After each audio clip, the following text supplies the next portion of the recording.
Sinong ama niyang ipinagbubuntis mo, Ariela? Bakit mo inilihim na may nobyo ka pala? Hindi naman kita pinagbabawalan na. Tanong ni Vanessa sa bunsong kapatid. Wala na silang mga magulang at lumaking minamaltrato ng tiyahin. Ngunit nagborsige silang pareho na makapagtapos ng pag-aaral. Iniwan sila ng kanilang inang Japayoke at hindi na muling nagparamdam. Ang sabi ng kanilang Tia Bella ay baka napatay ng mga sindikato o grupo ng mga Jacuzzi. Kaya naiwan sila sa pangangalaga ng kanilang tiya. Marami ang nagsabing iba-iba sila ng ama. Dahil hindi sila magkamukha. Si Ariela kasi ay halatang Haponesa ang dating ng ganda. Samantalang siya ay tila isang Koreana. Ngunit ganun pa man, magkapatid pa rin sila at parehong nagmamahalan.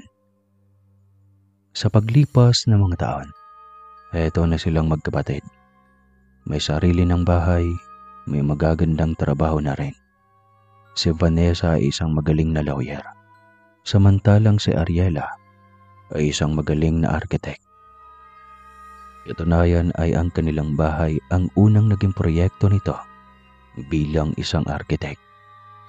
Kaya sobrang tuwa nilang pareho sa kanilang mga success sa buhay.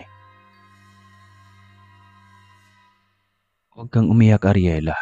Sabihin mo sa akin kung sino ang ama ng iyong anak. Kailangan kanyang pakasalan. Tanong pa rin ni Vanessa sa kapatid.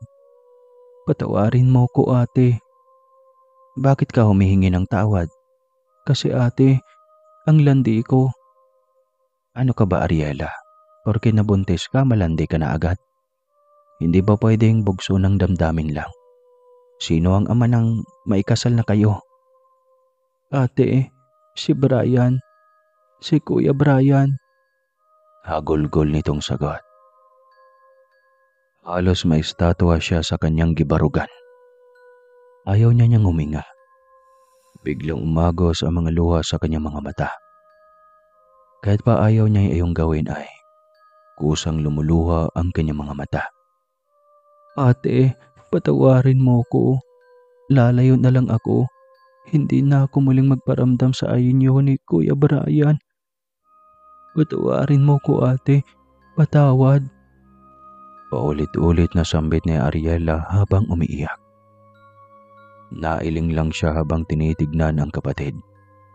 Kahit anong pagkakamali ang gagawin nito sa kanya, ay hindi niya kayang magawang magalit. Gusto niya itong laging intindihin. Ito na lang ang pamilyang natira sa kanya, kaya ayaw niyang magkasaraan sila. Tinawagan niya si Brian upang makapag-usap ng masinsinan. Kailangan nitong pakasalan ang kanyang kapatid dahil ayaw niyang maging bastardo ang kanyang pamangkin. Vanessa, tayo ang ikakasal sa susunod na buwan, di ba? Wika ni Brian. Sana naisip mo pala yan bago mo ako lukuhin. Mahina ang kapatid ko. Madaling matukso dahil babae. Wala naman lang ikaw ang nanindigan. Pero wala kang ginawa. Ginusto mo. Kaya sa ayaw at sa hindi, pakasalan mo ang kapatid ko. Kung hindi ay sa korte tayo magharap. Alam mo kung ano ang ibig kong sabihin. Anya. Wala itong magawa kundi ang sumunod sa kanyang gusto. Nilunok niyang lahat. Pilit na kinakaya kahit masakit. Nang masigurong naiayos na ang programa ng kasal, ay lihim siyang umalis. Walang direksyon kung saan ang kanyang tungo. Sobrang magulo ang kanyang utak. Sobrang sakit ng kanyang puso, daig pang natusok ng milyong-milyong karayom. Ngunit hindi niya ipapakita sa kapatid na nasasaktan siya. Ayaw niyang makaramdam ito ng guilty dahil sa ginawa nito sa kanya. Lahat ibibigay niya para dito. Kahit sariling kaligayahan ay kaya niyang putulin upang ibigay dito. Anay sa background. Sa isang resort siya napadpad, isang pribado. Resort na halos nasa gitna ng gubat. Ilan lang niya ito nalaman. at balak sana niya noon na kapag nag-honeymoon sila ni Brian ay dito sa resort na ito gaganapin.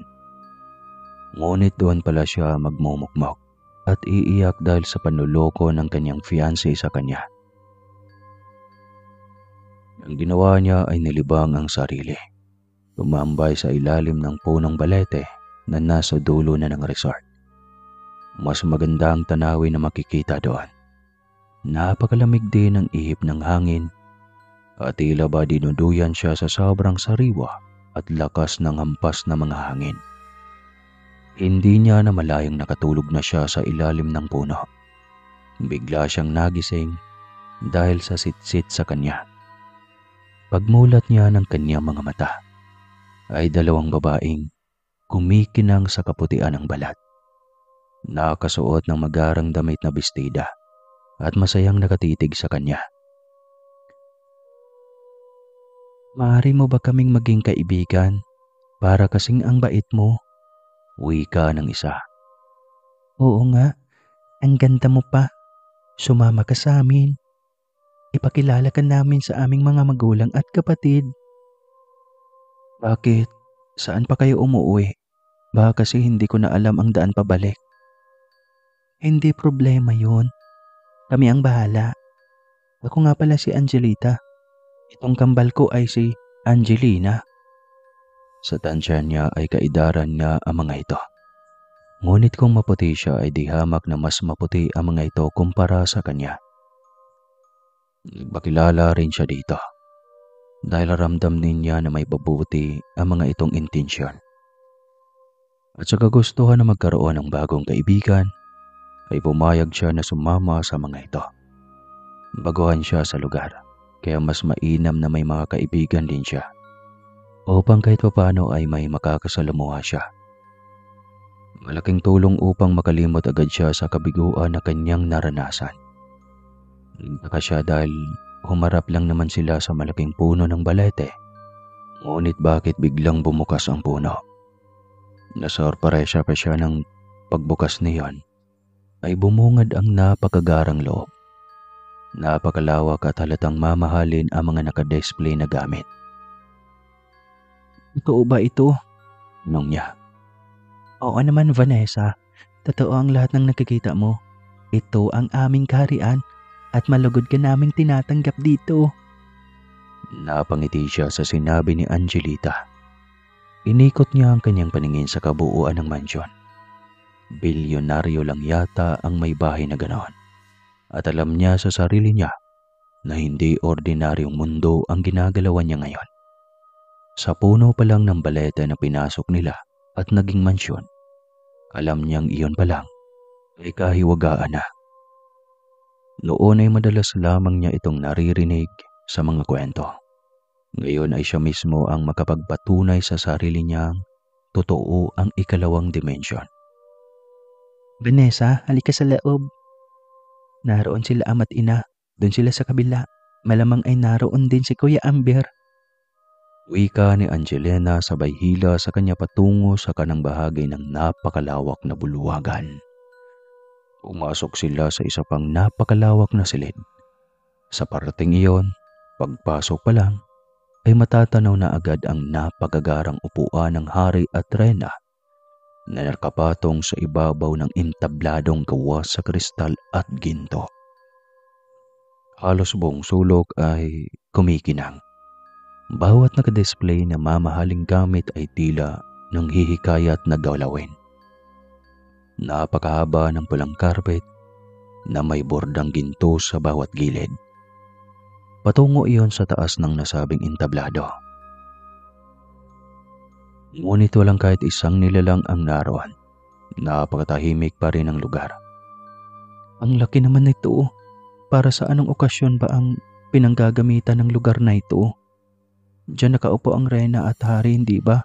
Ibig sabihin, mga anak kayo ng hari at reyna?" tanong niya. "Tama ka, Vanessa. Iyan ang trono ng aming amang hari at inang reyna. At dito iharap namin at nililitis ang mga nagkakasala." Wika ni Angelina. "Grabe, kalaki naman pala nitong mansyon na ito." Anya. Doon tayo sa kabila. Mukhang walang paglilitis ngayon, kaya tiyak nasa pribadong silid sila para sa buong pamilya. Wika naman ni Angelita. Ganilang tinungo ang nasabing silid. Hawak pa rin ni Angelina ang kamay ni Vanessa. Naging komportable agad siya sa presensya ng kambal at naging magaan ang kanyang pakaramdam dahil sa atensyon ng mga ito. Nandito nga sila. Wika ni Angelina, pagbungad pa lang sa pintuan ng nasabing silid. Ganoon pa din ang ganda nito, gawa pa rin sa ginto at kristal. Nakaupo ang tatlong nilalang sa mahabang kristal na mesa. Ang mga upuan ay yari din sa ginto. Sa kanila nakatingin ang tatlong nilalang, 2 lalaki at 1 babae. Nag-aalangan siyang lumapit nang hilahin siya ni Angelina. Natatakot ako, Angelina. Ang sama ng tingin nila sa akin. Anya. Nagtataka lang sila kung bakit kami may kasama. Pero maniwala ka, mababait sila. Lalo na si Kuya Ambir. Hihihi. Wika ni Angelina na may pilyong ngiti. Mga anak, saan kayo galing? At sino naman niyang dala niyong babae? Tanong ng babae. Inang Renang Lenay, siya ang bago naming kaibigan. Siya si Vanessa. Nakita naming malungkot siya kaya niyaya na namin siyang sumama dito sa ating kaharian. Nang sa ganon ay malibang naman siya at makalimutan ang mga bagay na nagbigay lungkot sa kanya. Kwento ni Angelita. Ma po, totoo po ang sinasabi ng kambal ko. Ama, ina, Kuya Amber. Patotoo ni Angelina. Sino nga siya? Tanong ni Prinsipe Amber. Siya si Vanessa, ang bago naming mabait ang magandang kaibigan. Sagot naman ni Angelita. Vanessa, siya ang aming Kuya Amber. Ito ang aming mabait na ama, si Haring Zarkaro at si Inang Rena Linay. Pakilala naman ni Angelina. Yumuko siya sa mga ito, tanda ng paggalang. Titig lamang ang ginawa ng mga ito sa kanya at tila ba ay kinikilati siya ng mga ito. Napayako siya sa hiya nang makita ang reaksyon ng mga ito. Mukhang hindi naman siya tanggap ng pamilya ng kambal sa kahariang iyon. Umupo ka, Vanessa. Saluhan mo kami sa aming pagkain. Alok ni Rena Linay. Umupo ka na. Bulong ni Angelita habang ipinaghila siya nito ng upuan. Salamat po, Anya. Katapat iyon kay Prinsipe Amber. Nang makita niya itong titig na titig sa kanya, ay alanganin siyang kumilos. Hindi rin siya makatingin dito muli. Kumain ka na, Vanessa. Basta, huwag lang yung mga nakatapat kay ama't ina. Ang mga itim na pagkain ay para lang sa aming mga engkanto. Bulong ni Angelina. Sabi na nga ba niyang engkanto ang kambal? At ibang mundo ang kanyang ginagalawan. Gayunpaman, hindi siya nakaramdam ng kahit kaunting takot sa mga ito. Tila isang kagalakan na magkaroon ng pagkakataon na makapasok sa ganong mundo. Hindi rin niya kakitaan ng pagiging masama ang mga ito. Maliban lamang sa mga mata na mga itong halatang mapagkilatis. Kaya hirap siyang kumilos sa takot na baka kung ano pang masabi ng mga ito sa kanya. Inini pa kami nag-uusap tungkol sa mapapangasawa ng inyong Kuya Amber. Matanda na kami at kaya kailangan niya magkaroon ng asawa. Nang sa ganon ay may papalit na sa aming pwesto. Litanya ng Rena. Wala nga akong napupusuan ni ng Rena. Ayokong mag-asawa ng hindi ko gusto. Konting panahon pa. May kailangan lang akong kilatisin. Mukhang natagpuan ko naman na siya. Hindi lang ako sigurado kung siya na ba talaga. Pero tignan natin. Wika nito. Baliwala lamang iyon kay Vanessa. Paunti-unti lang ang subo niya. Dahil pagkaramdam niya ay ang hirap lumunok. dahil hindi pamilyar ang mga nakapaligid sa kanya. Hanggang sa maramdaman niya ang pagtayo ng binata sa kanyang harapan. Napatingala siya dito at saktong nagtama ang kanilang mga mata. Alis na ako, ina. Ama, matagal na akong hindi nakadalaw sa aking mga negosyo. Kailangan ko munang mabisita iyon. Paalam nito at diretsyo nang umalis. Walang magawa ang mga magulang nito kundi ang umiling. Talagang nakasanayan na ng mga anak natin ang mundo ng mga mortal. Wika ni Rina Linay. Hayaan mong muna. Huwag na muna nating ipilit ang gusto natin. Sagot ng hari. Walang reaksyon ng kambal. Halos sabay lang din silang tumayo matapos kumain. Nakasunod ang mga katulong sa pagligpit ng kanilang mga pinagkainan. Hindi niya alam kung ano ang kanyang gagawin. At nahulaan naman iyon ng kambal. Kaya giniya siyang muli ng mga ito. Halika Vanessa, doon tayo sa pinakatuktok ng tore. Mamasyal muna tayo habang maaga pa. Tsaka ka na lang bumalik sa resort. Wika ni Angelina. Kayong bahala, Ania.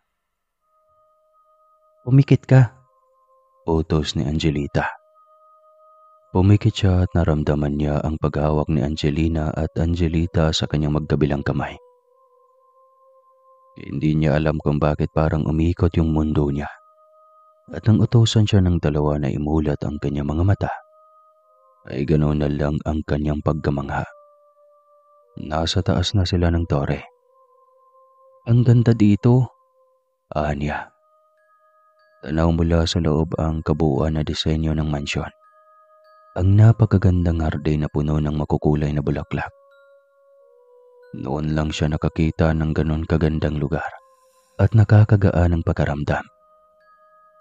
Walang halos ganitong lugar sa mundo ng mga tao. Halos perpekto lahat sa lugar na ito, Anya. Isang dambuhalang nilalang ang biglang umikot sa tore kung saan sila naroon. Nagbabaga ang mga mata nito habang paikot-ikot at sa takot niya ay napahawak siya sa kamay ni Angelina. Naramdaman nito ang kanyang takot kaya napatawad na lamang ito. Huwag kang matakot Vanessa, natutuwa lang ang alaga naming dragon kasi may bago kaming kaibigan. Wika sa kanya ni Angelita. May alaga kayong dragon? Oo, maliit pa siya ng aming alagaan. Maliit ang mga pakpak niya at hindi pa marunong lumipad. Ngayon kita mo naman kung gaano na siya kalaki. Kwento ni Angelina. Ang galing naman. Manghang wika niya. Mas lalo pa siyang napahangan ng tawagin ng kambal ang dragon. Ferina, magtigil ka nga sa kakalikot na yan. Pumasok ka sa loob. Utos ni Angelita. Agad na sumunod ang alaga nito. Pumasok ito sa malaking bintana. Kaya napaatras silang tatlo. Humiga ito sa saig at dahan-dahang itinikop ang mga pakpak. Naging maamo ito habang nakahiga sa malawak na saig ng tore. Ang ganda naman ng inyong bisita. Parang gusto ko din siyang maging kaibigan. Wika nito. Narinig iyon ni Vanessa kaya napatakip siya ng muka habang nakatitig sa nilalang. Nagsasalita din siya. Ang galing. Sige ba, gustong gusto kitang maging kaibigan. Sagot niya. Biglang natahimik ang gambal na tila ba may kung ano ang kinakatakutan. Karena, tsaka mo na lang kakausapin si Vanessa sa maling pagbabalik niya dito sa Karian. Sa ngayon, kailangan mo na niyang bumalik sa resort. May nagagalit. Wika ni Angelina. Napatingin si Vanessa sa mga ito. Napakunot ang kanyang noo. Nang mabakas niya sa mukha ng kambal ang pag-aalala. Samantalang sa Resort de Palacio ay napagpasya ni Amber na ikutin ang kanyang resort. Mahigit buwan siyang nasa kaharian ng immortal. Nakiusap ang ama at ina niya na siya muna ang makipagpulong sa mga opisyalis ng kaharian. Batay sa kung paano mapanatili ang kapayapaan at kaayusan ng kaharian. Batay na rin sa pagtalaga ng mga bagong opisyal. Simula nung mabisto ng hari ang totoong intensyon ng dati nitong pinuno ng mga kabalyero. Ngayon ay nakakulong na ito at ang kinuha niyang maging pinuno ng kabalyero na kapalit ng dati ay ang mismong kaibigan niya, ang kababata niyang si Philip. Simula pagkabata nila ay kilala niya ito at minsan na siyang nailigtas nito mula sa bingit ng kamatayan. Nung minsang lalamunin na sana siya ng halaman na kumakain ng buhay na nilalang. Mabuti na lang at naroon si Philip. Mabilis nitong ipinain ang sarili at nagpalamon sa nasabing halaman. Gamit ang lagi nitong baon na punyal, ay nilaslas nito ang halaman upang makalabas ito ng buhay. Simula noon ay bukod sa napahanga siya sa galing ng kaibigan, ay tumanaw rin siya ng malaking utang na loob. At ngayong siya ang binigyan ng pagkakataon ng kanyang ama na pumili ng opisyal, ay una niyang itinalaga ang kaibigang si Philip bilang pinakamataas sa mga opisyalis ng mga kabalyero. Alam niyang karapat-dapat ito sa posisyon. Napatunayan iyon sa kanya ni Philip. Bata pa lamang sila. Habang naglalakad ay hindi niya namalayang narating na niya ang portal ng kanilang angkan. Ang kanilang daanan patungo at labas ng kanilang mundo. Ang malaking puno ng balete na isa rin sa mga atraksyon ng resort. Dahil sa kakaibang hugis ng punong ito, tila isang babaeng nakatingkayad na nakahubad at laylay sa lupa ang mahabang buhok. Marami rin itong mga bagay na nakapaligid sa mismong puno. Ngunit hindi ang punong iyon ang unang nakakuha ng kanyang atensyon, kundi ang babae na nasa puno ng balete na mahimbing na natutulog. Maghahating gabi na. Mabuti na lang at walang masyadong guest ang resort dahil hindi weekend. Walang may nakakita dito para pagkainteresan. Nang malapitan niya ito at namukaan, ay gano'n na lamang ang kanyang gulat. Vanessa, sambit niya. Walang alinlangan niya itong binuhat upang dalhin sa rest house ng kanyang resort. Dinala niya ito sa mismong silid na pag-aari niya na sana ay ayaw na ayaw niyang may nakahigang iba. Sa unang pagkakataon ay may nakapasok sa kanyang silid at iyon ay si Vanessa. Galit na tinawag niya ang kambal na kapatid gamit ang isipan. Kuya, bakit? Tanong ni Angelina. Anong bakit? Hinayaan niyong iwanan ng babaeng iyan. Ang katawan niya dito sa ilalim ng punong balete. Paano kung may makakakita at gagawa ng masama? Hindi kayo nag-iisip. Ibalik niyo dito ang kanyang kaluluwa. Kung ayaw niyong makatigim sa akin, banta nito. Nakatitig siya sa napakagandang mukha ng dalaga. Hindi pa siya naging interesado sa babae simulat sa Paul. Ngunit nang makita niya ito sa kaharian kasama ang kanyang mga kapatid na kambal, ramdam niya ang kakaibang pintig ng kanyang puso. Ramdam din niya ang lungkot ng dalaga sa kaibuturan ng puso nito. Nakikita niya ito sa paraan ng mga titig ng dalaga. Kung ano man ang pinagdadaanan nito, handa siyang tulungan na makalimot sa masalimuot o masakit na sinapit nito. Bago pa ito magising at makilala siya, ay binuranan niya sa alaala nito ang tungkol sa kanya. Saktong pagmulat niya ng mata, ay tapos na niyang burahin ang alaala nito sa kanya. Ngunit ang kanyang dalawang daliri ay nakadikit pa rin sa noo ng dalaga. Agad iyong hinawi ng dalaga. Sino ka? Gulat na tanong ni Vanessa sa kanya. Humahakbang palayo si Amber. Nakapamulsa itong nakatingin sa labas. kung saan ay kita ang napakalawak na pool. Isang pares ng magkarelasyon lang ang naroon. Naglalambingan habang naliligo sa pool. Doon nakatutok ang atensyon ng binata. Bingi ka ba? Tinatanong kita. Sino ka at anong ginagawa mo dito sa aking kwarto? Garit ang tanong ni Vanessa. Nilingon siya ng binata at tinanong. Kwarto mo to. Hiyang-hiya naman ako sa kwarto mo. Sagot ni Amber. Inikot ng dalaga ang kanyang paningin at sa loob ng kwarto. Sobrang lawak at napakagara. Mamahalin ang mga gamit na nakadisplay. May isang malaking portrait ng lalaki. At ito ang nasa kanyang harapan ngayon. Hindi niya mawari pero parang pamilyar sa kanyang muka. Hindi lang niya ito matumbo kung saan niya ito unang nakita. Medyo napahiya siya sa ginawang pang-angkin ng kwartong iyon. Bigla niyang naalala na nasa resort siya. At isang maliit na kwarto lang ang kanyang inuupahan. Si Angelina at Angelita, totoo kaya sila? O panaginip lang lahat ng iyon? Tanong niya sa kanyang sarili. Bumangon siya at humingi ng paumanhin sa binata. Pasensya na po, sir. Hindi ko maalala kung ano ang nangyari. Bakit ako nandito sa kwartong ito? Tanong niya.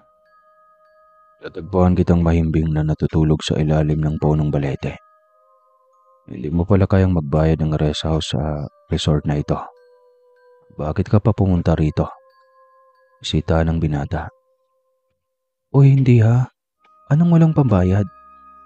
Abogada ako at kahit paano ay nakakapag-ipon na rin. Kaya kong magbayad ng rest house dito. Hindi ko nga lang alam kung bakit ako nakatulog sa punong iyon. Pero salamat. Ako si Vanessa at ikinagagalak kong makilala ka. Paumanin na rin sa pagiging abala ko sa iyo. Kaaniya sa bayo ko. Inangat niya ang kanang kamay upang makipagkamay dito. Malugod din itong tinanggap ng binata kahit medyo sinusungitan niya. Amber, at kung hindi mo mamasamain, pwede kayang dito ka na lang magbalipas ng gabi. Kasi hating gabi na, bukas ka na lang lumipat sa kwarto mo. Naku, okay lang ba? Kaso ay baka kung ano ang sasabihin ng mga staff dito. Wala kang dapat alalahanin sa aking mga staff. Ibig sabihin sa iyong resort? Kaya pala may portrait mo. VIP room pala ito. Ngumiti lamang si Amber. Ngunit hindi ibig sabihin nun ay oo. Pag-aari niya. Ngunit walang halong pagmamayabang. Siya, matulog ka ng muli. Hangad kong makatulog ka ng maayos at komportable. Utos ni Amber. Ikaw, saan ka matutulog? Huwag mo na akong alalahanin. Makakatulog pa rin naman ako. Paano? Tabi tayo dito? Nako, lalabas na lang ako. Malapit lang naman yata ang silid ko dito. Natawa na lamang habang nailing si Amber at nakatitig sa dalaga. May dinukot ito sa loob ng bulsa nito. Para iyong isang remote control. Pinindot nito ang pulang ilaw nito. At ganon na lang ang pagkamangha niya nang bumungad ng isa pang nakakamanghang silid. Tila napaka-advanced ng teknolohiya na ginamit sa kama nito. At ganon pa din ang mga gamit na naroon. Halatang mamahalin at ang iba ay yari sa ginto. O siya, dyan ka na. Magpapahinga na rin ako. Paalam sa kanya ni Amber.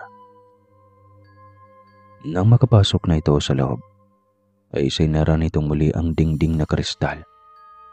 Malasalaming kristal kaya hindi kita ang loob ng kwartong iyon. Grabe, ang yaman naman ni Amber. Sambit niya sa sarili habang nakahiga.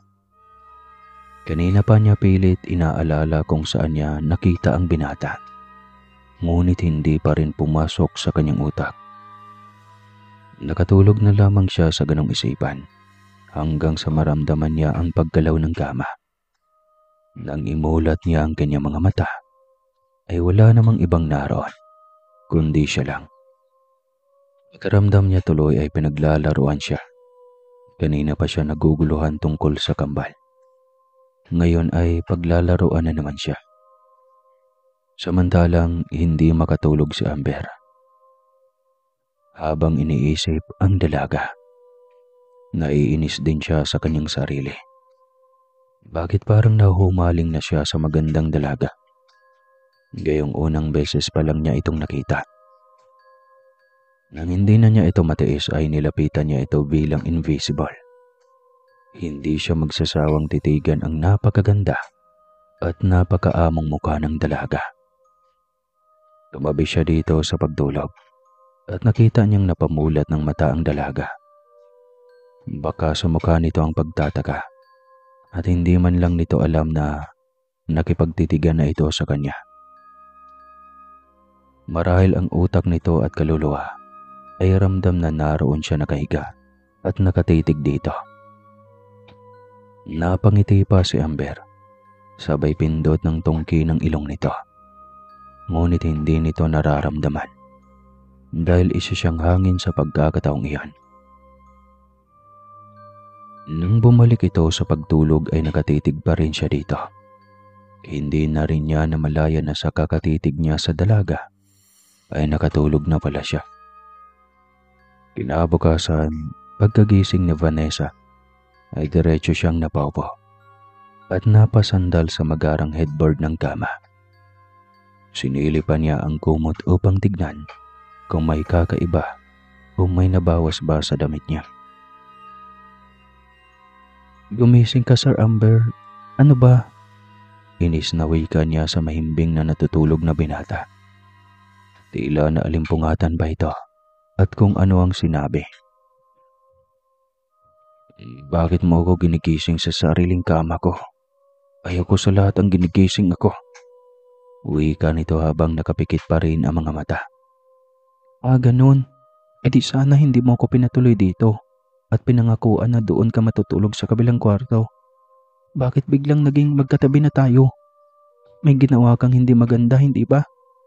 Tanong niya. Biglang nagising ang buong diwa ng binata. Diretso itong napaupo sabay kusot ng mga mata nito. Nako, nandito na pala ako. Kunwari ay wika nito. Ngunit nagulat din ito. Hindi nito balak na doon matulog. Humiga lang ito para tumambay habang pinagsawaan ang pagtitig sa kanyang ganda. Ngunit nakatulog itong diretso at hindi nito namalayan na sumilay na ang haring araw. Wala na ang kapangyarihan ng dilim, ang magiging invisible sa gabi. Nahuli tuloy ito ng dalaga, kaya todo palusot ito. Pasensya na talaga. Naglagad yata ako ng tulog, kaya ako nakarating dito sa tabi mo nang hindi ko namalayan. Minsan talaga nangyayari sa akin ito eh. Lalo na dito sa kwartong ito ako laging komportabling natutulog. Palusot nito. Tahimik lang siya at parang kumbinsido naman siya sa dahilan ng binata. Mukhang mabait rin naman ito at hindi kakitaan ng masamang balak. Bumangon na lamang siya at siya na ang humingi ng paumanhin. Ako naman talaga ang may kasalanan eh. Kababae kong tao pero ito ako. Nakitulog sa kwarto ng isang lalaki. Nako, hindi ko iniisip yan ah. Alam ko naman na matino kang babae. Isipin mo na lang na sa ganitong pagkakataon tayo ipinagtagpo ng tadhana. Salamat pero kasi nakakababa ng dangal. Pilipina ako, kaya alam ko ang kultura at tradisyon ng isang dalagang Pilipina. Nako, mamaya may stress ka lang yan. Sige na, halika na. Samahan kita sa kwarto mo para magapaglinis ng katawan. Tapos sabay na tayong magkape at mag-almusal. Aha, nakakahiya sa'yo, sir. Ikaw ba naman ang CEO nitong resort tapos sasama ka lang kumain sa isang katulad ko? Huwag mo ngang ibaba ang pagkatao mo. Tsaka Amber. Amber ang itawag mo sa akin, hindi sir. Pwede ba yon? Napatitig siya sa mga mata ng binata. Seryoso ito sa mga sinasabi at nakakahanga iyon para sa kanya. Kung ibang tao ito, ay tiyak na babatukan siya kung tatawagin lang niya ito sa pangalan. Grabing titig naman yan. Ano, ayaw mo ba? Syempre. Ayos lang naman, Amber. Napaka-humble mo talaga. Napakaswerte ng magiging asawa mo. Oo, napakaswerte niya. Sagot nito. Bigla niyang naalala ang kanyang kapatid at ang dating fiancé. Muli na namang sumikip ang kanyang dibdib. Sinampal na naman siya ng kamalasan. Bakit kasi nakapagtagpo pa siya ng ganong lalaki? Halika na, matutunaw na ako sa iyo. Sambit ni Amber, sabay hila sa kanya. Bigla siyang natauhan at muling napangiti ng alanganin habang nakasunod sa binata. Napatitig siya sa kanyang kamay na hinahawakan ng binata. Kakaibang pagkaramdam ang dulot nito. Sa 3 taon nilang magkarelasyon ni Brian, hindi nito minsan nahawakan ang kanyang kamay para alalayan. Kagaya nito, napailing na lamang siya. Muli na naman niyang naalala ang traidor niyang fiancé. Manloloko at higit sa lahat, abusado. Napalangap siya ng maraming hangin sa baybuga. Kasama na niyon ang pilit na pag-alis ng mga masasakit na iisipin tungkol sa dating fiancé. Gusto na niyang kalimutan ang tungkol sa mga ito. Kaya siya lumayo dahil gusto niyang lumimot. Kaya hindi na dapat niyang alalahanin pa ang mga ito. Pagkatapos siyang maligo at magbihis ay inayos niya ang kanyang sarili. Nasa saulong couch ang binata naghihintay sa kanya. Nanonood lang ito ng telebisyon, kaya hindi siya pressure habang nag-aayos ng sarili. Nang matapos na siyang mag-ayos ay lumapit na siya dito. Pinatay naman agad nito ang telebisyon, sabay titig sa kanya. Naiilang siyang lagi tuwing tititigan siya nito, ay may parte sa utak niya na nagsasabing, minsan na niya itong nakasalamuha. Hindi lang niya matumbo kung saan. Paglinis niya ng kanyang lalamunan, tila nagising din ang diwa ng binata, kaya bigla itong nailing. Sorry, tapos ka na ba? Alis na tayo? Tanong nito. Umango lamang siya sabay ngiti ng alanganin. Hindi pa rin siya komportable sa binata. Malamang kasi kakakilala lang nila. Pero aminado siyang nakatulong ito ng malaki sa kanyang pag-move on. Parang ngang hindi siya gaanong nasaktan at hindi niya maipaliwanag. Dapat ay nag-iiyak siya pero wala. Parang konting galos lang sa kanyang puso kumbaga. Napahanga siya sa isang restaurant na pinagdalhan sa kanya ng binata. 2 palapag iyon at nakapatong sa bato na hugis parihaba. Purong kristal ang dingding, kaya kita ang mga amenities sa loob. Maging ang mga customer at staffs na abalang ginagawa ang kani-kanilang trabaho. Natutuwa siya habang pinagmamasda ng mga ito mula sa labas. Nang makapasok sa entrance ng restaurant, ay halos nakapila ang mga staff upang asikasuhin sila. Naalala niya, CEO nga pala ang kanyang kasama. Kaya gano'n na lang ito kung asikasuhin ng mga staff. Umakyat pa sila sa 2 palapag at doon niya mas lalong hinangaan ang lugar. Napakaganda ng tanawin sa taas. Doon lang niya napansin na may nakatagong lawa pala sa harapan ng resort at may mga speedboat at maliliit na yate na nakahilera sa gilid.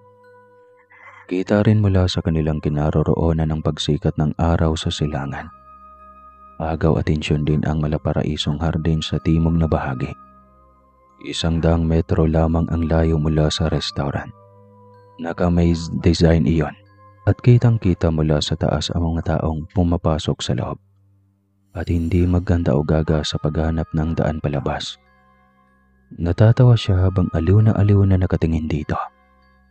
Mas lalong nawala ang mga isipin niya dahil nalilibang siyang masyado sa panunood sa isang magbarkadang nagtatawanan sa loob ng maze. Dahil hirap makahanap ng labasan. Mukhang nalilibang ka na sa panunood dyan. Hindi ka pa ba nagugutom? Lalamig na yung kape mo. Tawag sa kanya ni Amber. Pasensya na. Nakakatuwa lang. Ngayon lang ako nakakita ng ganito. Ikaw lang ba ang nag-isip ng landscape na ganito? Oo. Marami namang ganito sa mundo namin. Sa mundo namin? Takang tanong niya. Nagulat din ang binata sa naging sagot nito. Kaya mabilis nitong binawi iyon. Ibig kong sabihin ay sa aming mansyon. Wow, ang laki siguro ng mansyon niyo Tanong niya. Bigla niyang naalala ang kambal sa kanyang panaginip. Habang nasa ibabaw sila ng tore, ay parang ganito ang disenyo ng makukulay na bulaklak sa paligid ng mansyon na pag-aari ng pamilya nito. Hindi niya sukat akalaing may ganoon pala sa totoong buhay. At sa harapan niya ngayon, hindi na sa panaginip lang. Bakit nakatulala ka na naman? Pasyensya na. Natutuwa talaga ako ngayon. Ang daming ganap sa buhay ko. Parang isang kwento sa pantasyang mundo. Natutuwang wika niya. Dahil deserve mong maging masaya. Alam kong may pinagdadaanan ka. Nakikita ko yun sa kailaliman ng iyong mga titik. Kahit hindi mo man sabihin ay nababasa ko. At gusto kong kahit paano ay makakalimutan mo yon. Hindi siya nakaimik sa sinabi ng binata. Manghuhula ba ito? O ba ito ni Madam Aureng para pahulaan ko kung sinong nagnakaw sa kalabaw namin? Di joke lang. Pinilit naman niyang ngumiti. Ngunit bakit kaya pa rin itong basahin? Huwag ka nang magtaka kung ba't ko alam. Ang mabuti, tapusin mo na iyang pagkain at kape mo. Pupuntahan natin ang lawang iyan. Wika nito. Sabay turo sa ibabang bahagi kung saan ay kita ang napakalawak na lawa na may nakahilerang bangka at yate. Sobrang saya niya nang sabihin iyon ng binata. Mas mag-i-enjoy pa siyang lalo. Iyon ay sinisiguro niya sa sarili. Binilisan na nga niya ang pagkain. Pagkatapos ay umalis na agad sila para tumungo na naman pababa ng lawa. May hagdan pababa nun. At hindi yata siya sanay sa ganung lakarin. Lalo na at pababa, kaya hindi siya napapagod. Subalit natatakot din naman na baka malaglag sa hagdang iyon. Napansin ni Amber iyon, kaya hinawakan siya nito para pigilan sa paglalakad. Ayos ka lang ba? Natatakot ka eh? Tanong nito. Pasyensya na, hindi talaga ako sanay sa ganito. Ngayon lang ako nakapunta sa ganitong lugar. Halata naman eh. Halika. Wika nito. Sabay karga sa kanya sa likod nito. Patawarin, Amber. Kapag madulas ka dahil sa bigat ko, lago tayong pareho. Hindi yan, magtiwala ka lang. Sanay na ako dito. Akin nga itong resort, hindi ba? Kaya nga, pero wala bang safety gear dito? Meron. Ayan o. Sabay turo ng body harness na nakadikit sa mahabang lubid mula sa taas patungo sa bukana ng lawa. Ang daya mo naman, meron naman pala. Gusto mo yata akong patayin eh. Ano? Bakit ko naman gagawin yon? Kinarga nga kita, hindi ba? Natahimik na lamang siya. Hanggang sa makababa sila ng tuluyan sa mahabang hagdan na iyon. Napalanghap siya ng maraming hangin dahil sa mahabang pagpigil hininga niya habang karga ng binata. Salamat, Amber. Anya, walang anuman. Halika na. Anito. Habang hawak siya sa kanyang kamay, patungo sa nakahilerang yate. Sinalubong agad sila ng caretaker doon. Sir, anong yate ba ang gusto niyong gamitin? Tanong nito. Yung nasa gitna, pakibuhay ng makina at pakitanggal niyo sa tali. Utos ni Amber. Mabilis na tumalayma ito at wala pang ilang minuto ay pinasampa na agad sila nito sa loob. Bumaba ka na kuya, kaming dalawa lang ang maglalayag. Utos ng binata. Agad tumalima ang caretaker, samantalang nakaramdam siya ng pagkaasiwa. Pagkaramdam niya kasi ay nasa isang date siya. Hindi naman ganito ang kanyang plano. Bakit ang layo yata sa kanyang iniisip sa mga nangyayari sa buhay niya? Nagmumukha tuloy siyang malandi. Kakatalikod lang niya sa isang relasyon, tapos ngayon, nakikipaglandian na naman siya. Lagi ka na lang napapalalim ng isip. Baka ikababaliw mo yan. Nandito naman ako. Maaari mo kong kausapin. Puna ni Amber. Pasensya na. Para kasing hindi normal ito. Anong hindi normal? Kunot noong tanong ni Amber habang nakapamulsa. Yung ganito, hindi normal to eh. Bakit? Nakakatawa ka naman. Hindi nakakatawa ito, Amber. Galing ako sa isang malalim na breakup. Tapos ngayon, eto ako. Parang nakipaglandian na naman. Natahimik bigla si Amber sa kanyang sinabi. Tila nagulat ito sa kanyang isiniwalat. Ngunit bigla ring naging maaliwalas ang muka. Ano ka ba? Ibig sabihin lang yan ay ginamit akong persona upang mabilis kang makapag-move on. Maatim ko bang mangyari ang ganito habang yung nobya mo ay naghihintay ng iyong atensyon? Wala akong nobya. Huwag mo akong niloloko, Amber. Kagabi mo lang sinabi na ang swerte ng nobya mo sa'yo. Sinabi ko nga, pero hindi ko sinabing may nobya na ako. Ang swerte niya oras na magtapat na ako sa kanya. Pero sa ngayon, mukhang wala ako sa timing. Kaya maghihintay muna ako. Hindi naman minabadali ang pag-ibig, hindi ba? Paliwanag nito. Muli na naman siya nitong pinakilig. Ang swerte talaga ng babaeng iyan. Isipin mo yon. Nasa iyo ng lahat. Kakasigan, kagapuhan, mayaman at mabait. Walang ganyan sa totoong buhay, iste. Nakakatuwa para sa kanya. Sana nga magtapat ka na sa kanya. Pakilala mo na agad sa akin, ha? Anya rito. Oo naman. Ikaw naman talaga ang unang makakaalam kapag nagkataon. Uwi ka nito. Napangiti rin siya sa kasabikan. Kasi ikaw din yun eh. Bulong nito. May binubulong ka ba? Tanong niya rito. Wala naman. Napakasaya ko ngayon. Tingin ko mas magiging masaya ka kapag pinagtapat mo na sa kanya. Hindi pa pwede. Wrong timing. Baka mabasted ako ng maaga. Ay, manghula din. Alam mo na kaagad ng reaksyon at sagot niya. Oo, syempre. Alam ko lahat ng pinagdadaanan niya. Mukhang close na nga yata talaga kayo ng babaeng iyon. Hangad ko ang kaligayahan niyong pareho. Uwi ka niya. Matamis na napangiti sa kanyang binata. Kakaiba ito kung tumitig. Ngunit hindi na niya iyon binigyan ng pansin. Buong maghapon silang naglayag. Bago niya naisipan na yayain ng binata na bumalik na sa kanilang rest house. Pumayag din ito, ngunit dinala muna siya nito sa restaurant.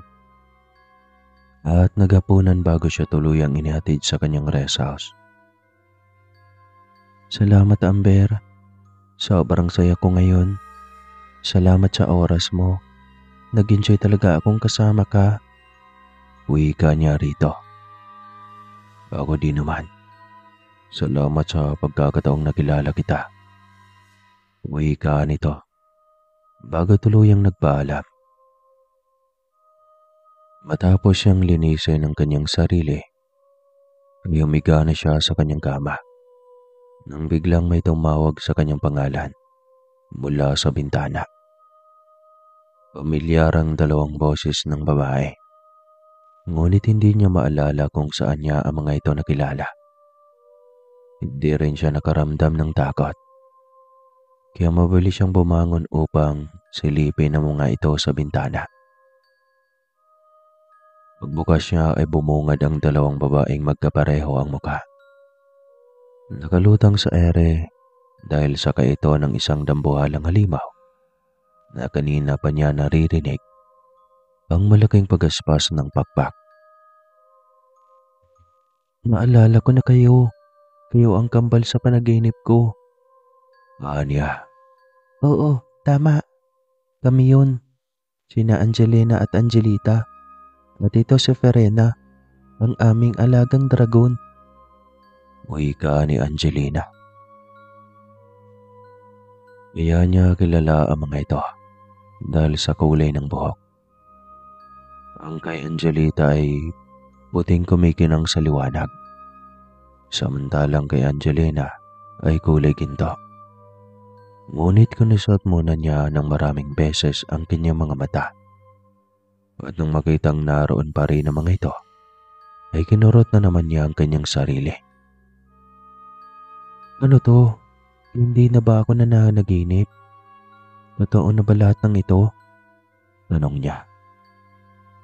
Totoo lahat na nakikita mo, Vanessa. Halika na. Sumama ka na sa amin. Pupunta ba ulit tayo sa inyong kaharian?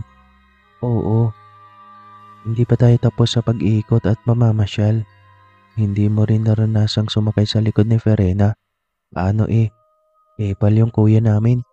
Kaya halika na. Yaya muli ni Angelina. Walang pag-alinlangan siyang pumayag. Sumakay siya agad sa likod ng dragon, sa likod ng dalawang dalagang magkakambal. Napapikit pa siya ng kanyang mga mata sa takot at isiping nasa taas sila ng alapaap. Hindi tuloy niya nakita kung paano sila lamunin ng liwanag na siyang naging portal nila papasok sa loob ng ikalawang dimensyon. Pagmulat niya ng kanyang mga mata, ay nasa taas na sila ng tore at hindi gabi sa mundong iyon. Bakit maliwanag pa dito? Tanong niya. Minsan lang may gabi sa amin. Madalas maliwanag. Kaya iba ang oras sa mundo namin kaysa sa mundo ninyong mga tao. Kaya pala. Anya. Nagtaka siya kung bakit sila naroon sa loob ng tore. Ang akala niya ay mag-iikot sila, kaya tinanong niya ang mga ito. Biglang may sumugod na kalaban, kaya maiwan muna tayo dito sa loob ng tore. Babalikan tayo ni Verena kapag tapos na niyang mapuksa ang mga nilalang na nagtatangkang manggulo sa loob ng kaharian. Wika ni Angelina. Hindi ko sukat akalaing dito man ay magulo at may digmaan din.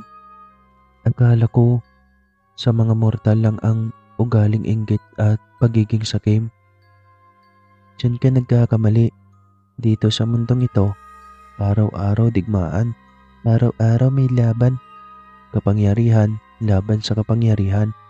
At masasabi ko lamang ang katulad naming may alagang dragon, bawat buga ng apoy ay kayang tumusta ng mahigit 10 nilalang. Kaya maswerte kaming natagpuan namin si Verena sa isang yungib. Bagong silang pa lamang siya noon. Mahabang kwento ni Angelita. Nakatutuwang kwento. Gayon pa man ay nakakalungkot ding isipin na dahil sa paglaban-laban ay mababawasan ang maraming nilalang. Naumula sa taas ng tore kung paano gamitan ng kapangyarihan ang mga kalabang elemento ang kanilang alagang dragon. Ngunit sa bawat pagbato ng mga elemento ay lagi iyong naibabalik ni Verena sa pamamagitan ng pagbuga ng bolang apoy. Dinig mula sa kanilang kinaroroonan ang tinis ng boses ng mga elementong natutusta ng apoy. Ang buong akala niya ay kapag mga immortal ay hindi na madadali pa ng apoy. Nagkamali siya dahil kitang-kita niya kung paano ang mga ito sumiklab. Akala ko ba kapag immortal, hindi na mamatay-matay? Bakit kaya silang tustay ng apoy? Oo, kaya silang tustay ng apoy ngunit ang kanilang abo ay muling mabubuhay pagdating ng oras. Kahit kaunting molekula lamang nila ay mabubuhay silang muli sa ganong anyo pa rin. Ngunit sa pagkakataong iyon ay magiging sakop na sila ng aming kaharian. Ganoon magparami ng sakop sa mundo ng mga engkanto.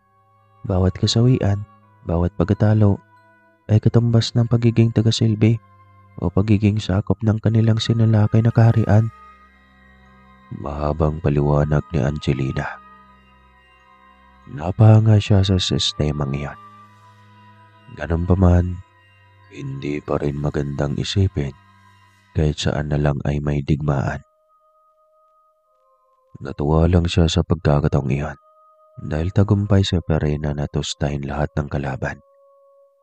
Nakita niya itong pabalik sa kanilang kinaroroonan kaya sobrang tuwa niya. Sa wakas, tuloy ang pag-iikot. Tuwang wika niya. Salamat Lord, hindi mo ko pinabayaan. Hindi mo ko hinayaang magmukmok. Lagi akong may dahilan para sumaya. Nandito ako para gumala. Salamat. Dagdag na wika pa niya. Nagtawanan ng kambal dahil sa kanyang naging reaksyon. Napatanong tuloy ang mga ito sa kanya. May pinagdadaanan kaya ta Vanessa? Sambit ni Angelina. Ano pa nga ba? Iniwalayan ko lang naman ang aking fiancé. Alam niya kung bakit? Walang hiya. Binuntis ang kapatid ko. Kaya ayun, sila na ang nagpakasal at heto ako. Pinilit na nililibang ang sarili. Salamat sa inyo. Kung hindi dahil sa inyo, hindi ako magkakaroon ng ganito kalakas na espiritong mapanglaban. Anya. Oo naman, kalimutan mo na ang ganyang mga lalaki. Hindi sila karapat-dapat sa pagmamahal mo kapag ganon. Sayang ang ganda mo. Manloloko lang pala ang nahanap mo. Una ni Angelina.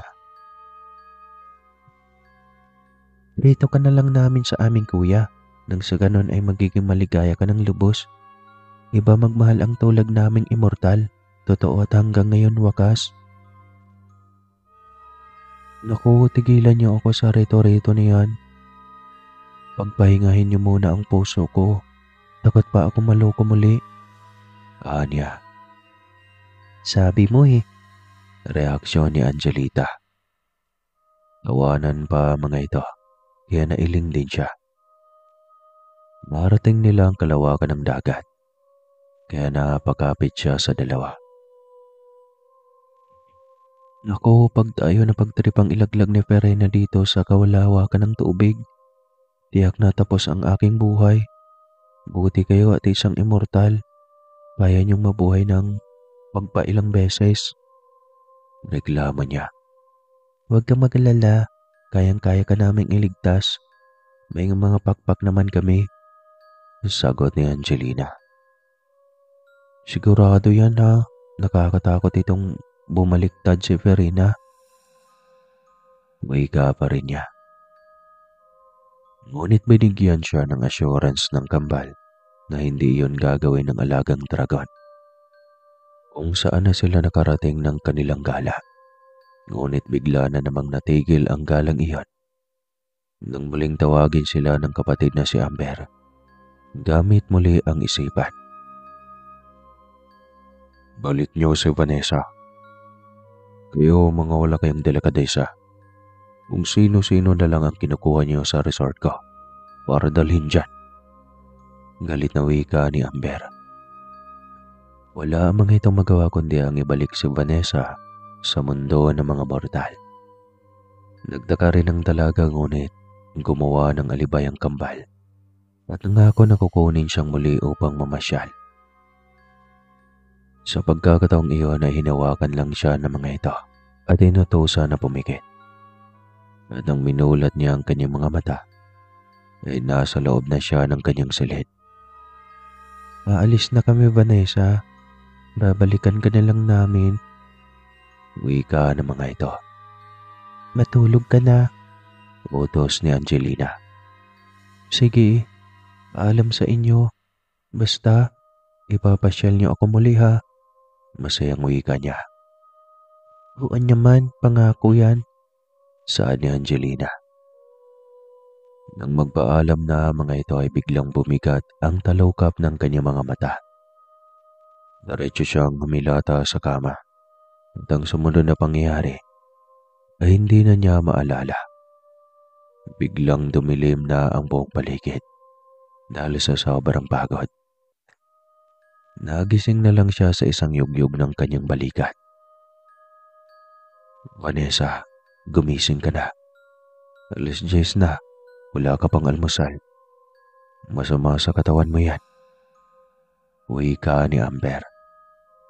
Nang imulat niya ang kanyang mga mata, ay muli siyang napapikit dahil sa antok. Yan kung saan pa kasi nagpupunta. Alam namang galing sa pagod. Litanya ni Amber. Bigla niyang naimulat ang kanyang mga mata. Tinitigan niya ang binata. Itatanong sana niya kung alam nito na umalis siya sakay ang dragon. Ngunit naisip niyang imposible iyon. Kaya sa pagkain na niya ibinuhos ang atensyon. Bigla kasi siyang nagutom dahil sa nakakatakam na bango ng ulam. Kumain ka na, utos ulit ni Amber.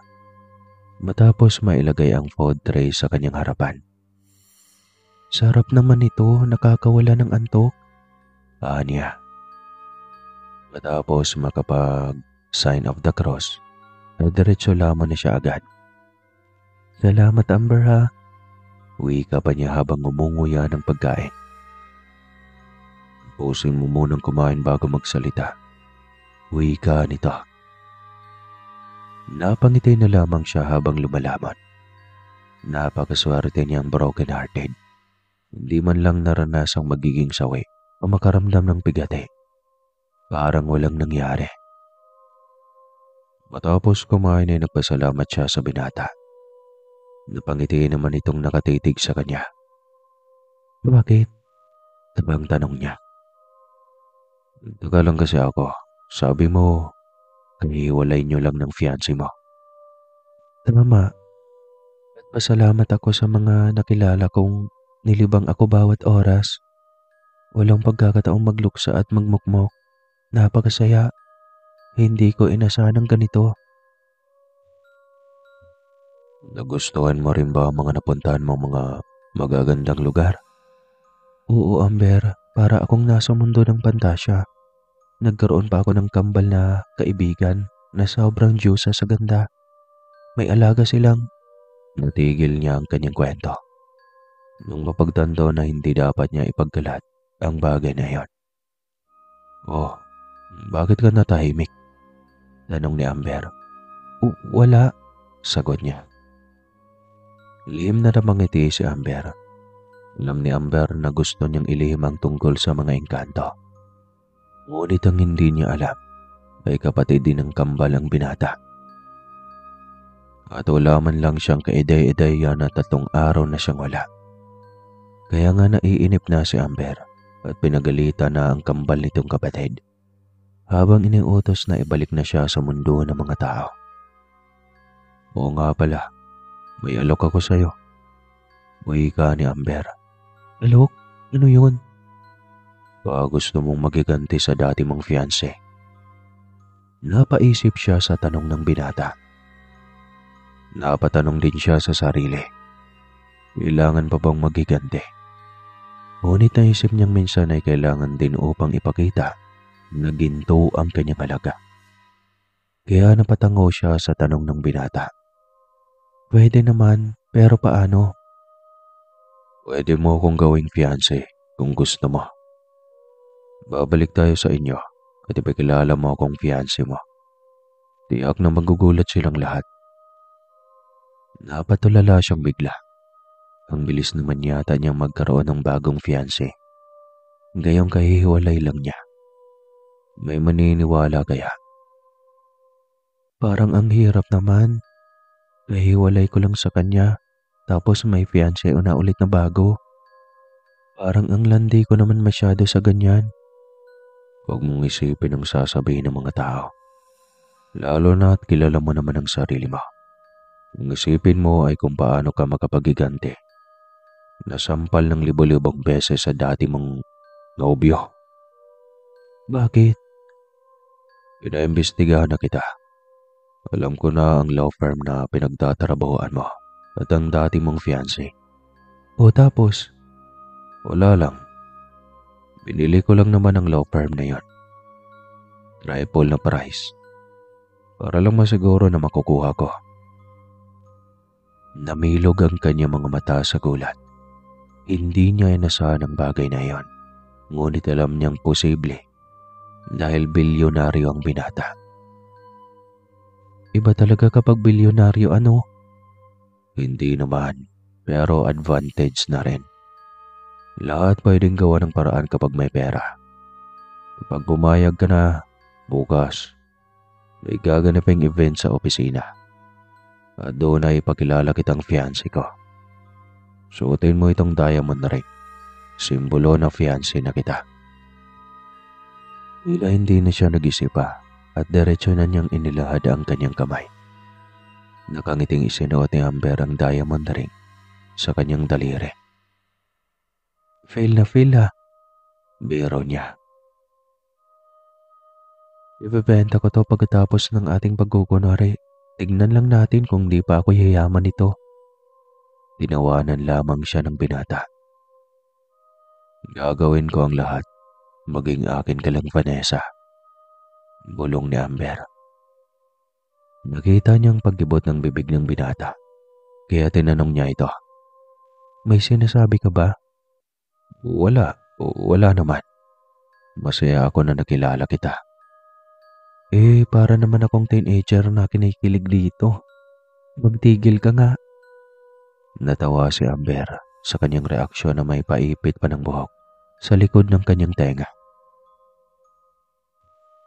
Kinabukasan, hindi niya maipinta ang kanyang nararamdaman. Kinakabahan siya na nasasabik. Mukhang ayaw pa sana niyang makita ang mukha ng traidor niyang fiancé at kapatid. Hindi naman siya nagagalit sa kapatid niya. Ngunit nais muna sana niyang maglaylo. Kaso ay napasubo na siya.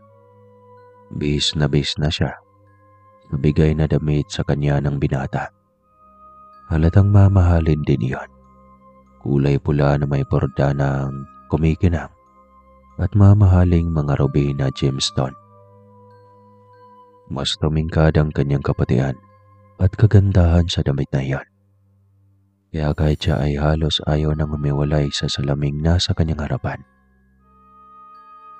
Ang ganda mo ngayong gabi, fiancé ko. Sambit ang binata. Bigla na lang lumutang sa kanyang likuran. Mampit nito ang kanyang baywang. Hindi niya alam kung bakit bigla na lang itong napunta sa kanyang harapan. At hindi rin niya may paliwanag kung bakit tila dinuduyan siya sa saya sa mga sandaling iyon. Salamat sa damit na ito, Amber. Tiyak akong mahal ito. Ayos lang. Alis na tayo. Yaya nito. Hawak nito ang kanyang kamay habang palabas ng kanyang silid. 2 oras silang bibiyahe patungo sa building ng nasabing law firm. 6:00 silang bumiyahe mula sa Resort de Palacio. Dahil mabilis ang pagmamaneho ng binata, ay wala pang 2 oras ay narating na nila ang nasabing law firm. Marami ng mga panauhin na naghihintay doon. Nakapaganda na rin ang organizer ng party. Lahat ay nasa ayos. Naghihintay na rin ang MC sa kanilang pagdating. Kaya pagpasok nila sa entrance ng building, may ina-acknowledge na agad ng MC ang kanilang presensya. Napatingin siya sa kinaroroonan ng dating fiancé na si Brian. Kasama nito ang kanyang kapatid na si Ariela.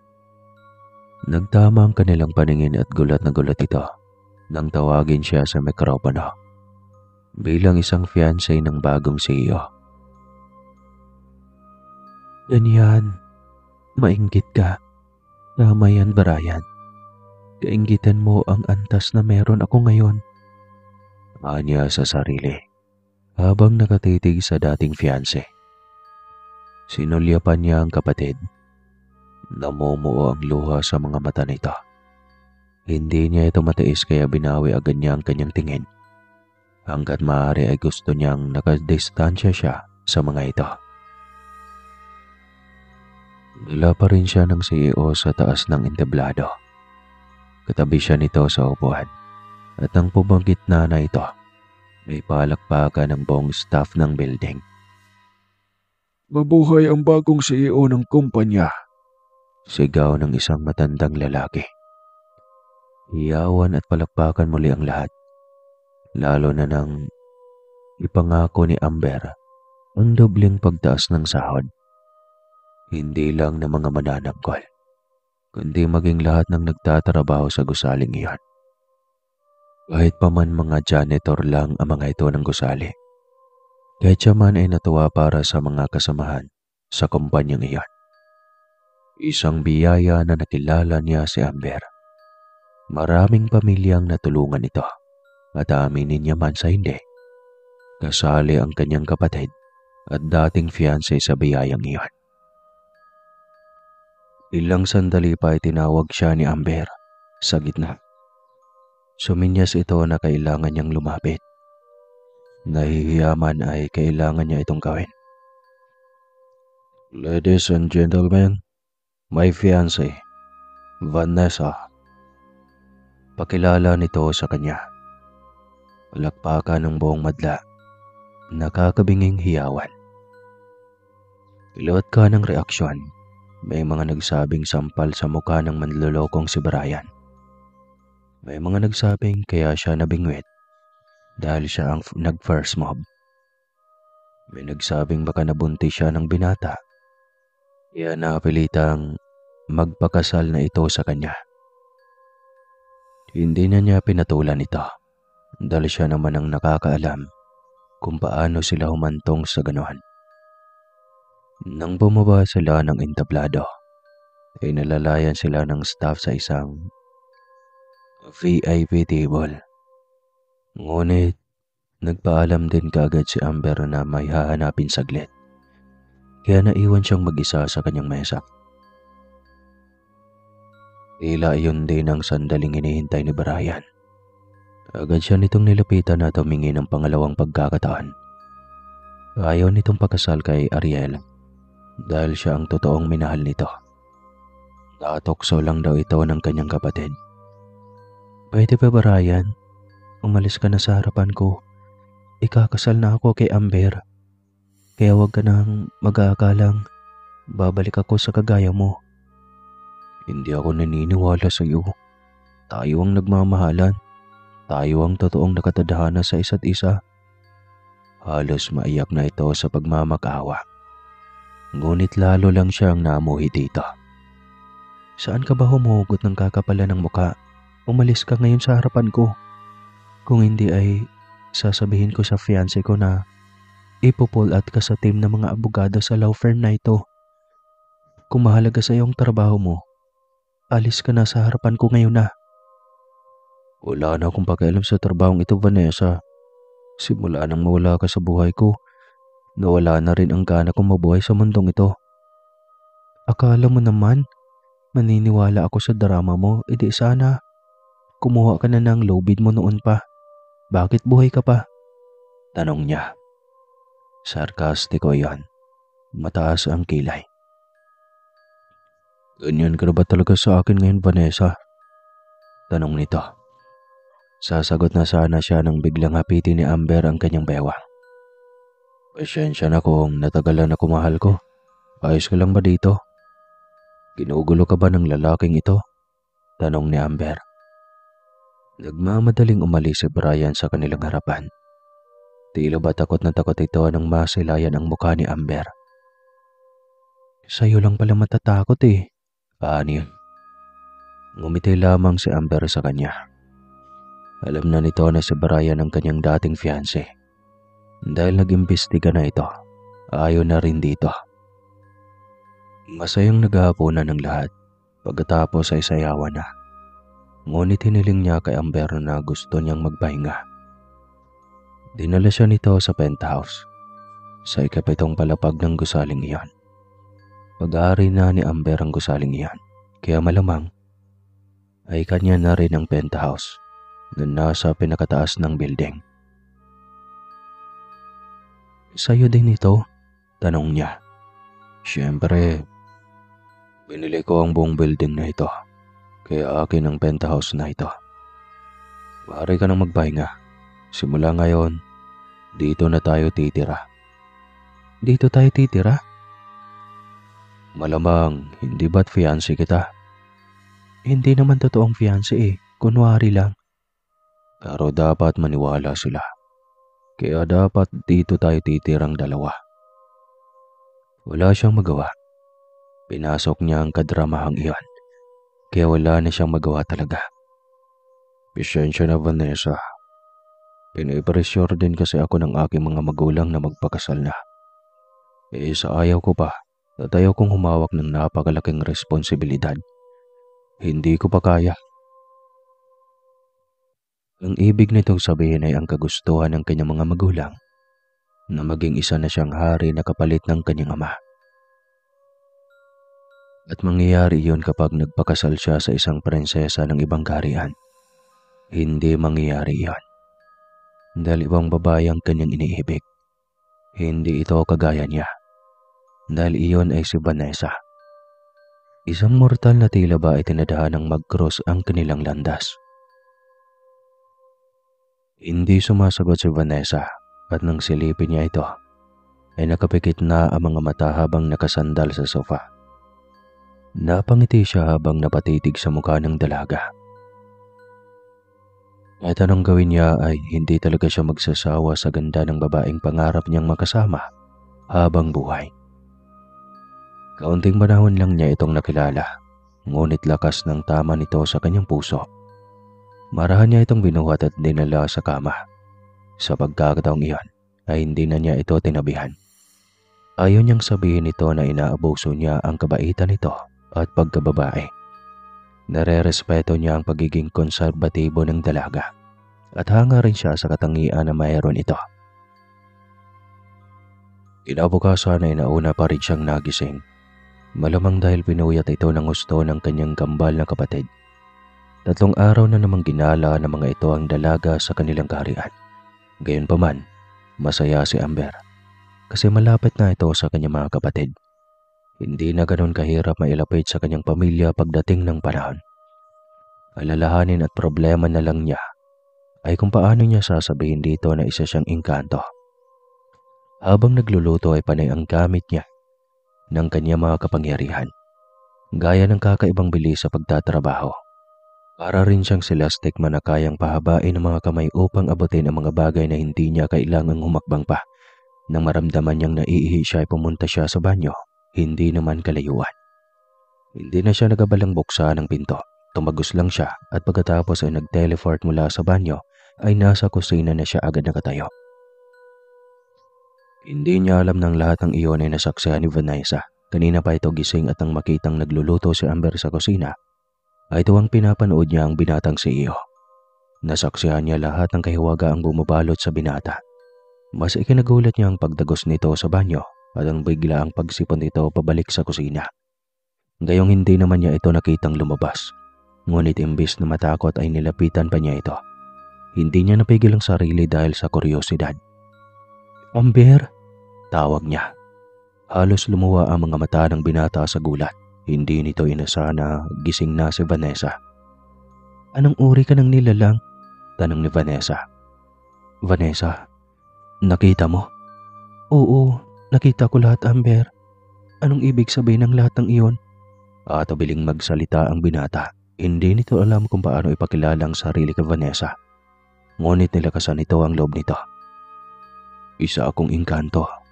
Isa akong immortal, Vanessa. Pasensya ka na kung nilihim ko. Bala ko naman talagang sabihin sa iyo lahat. Kaso ay hindi ko alam kung paano ko ikukwento na hindi ka matakot at mailang sa akin. Paliwanag nito.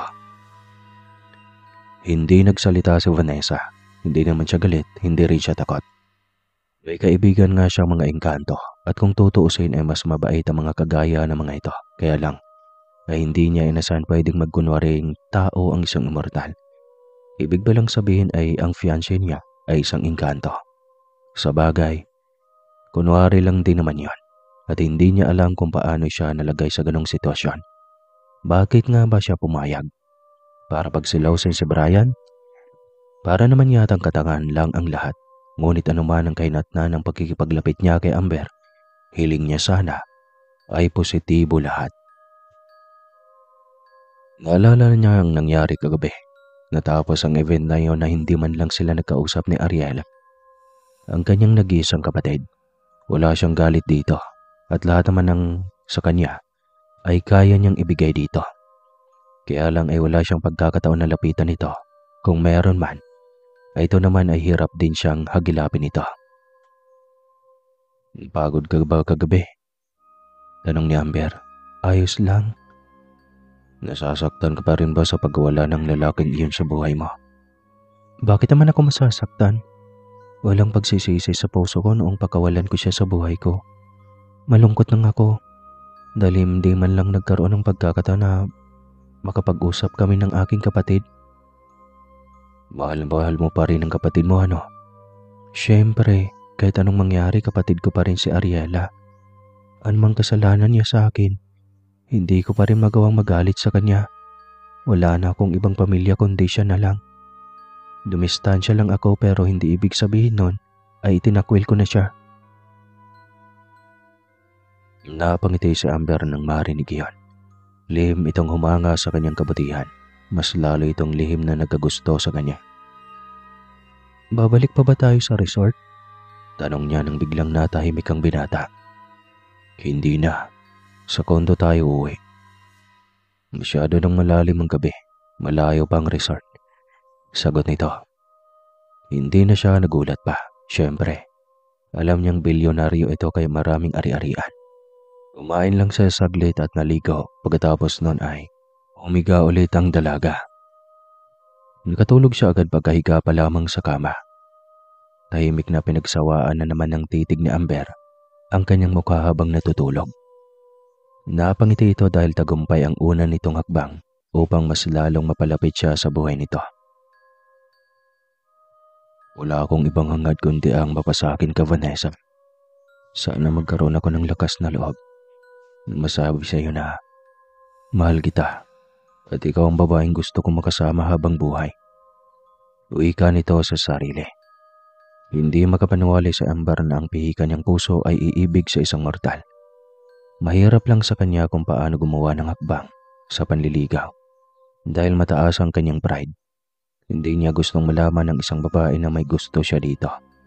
Samantalang, hindi inasahan ni Amber ang biglang pagbisita ng kanyang mga kapatid na kambal. Sabi na nga ba't nandito kay? Wika ni Angelina. Hala ka kuya, bakit nandito si Vanessa? Tanong ni Angelita. Ayo, bakit kayo nandito? Nagigaalam na naman kayo sa buhay ko. Umalis nga kayo pagka magising si Vanessa. Saway ni Amber sa kambal.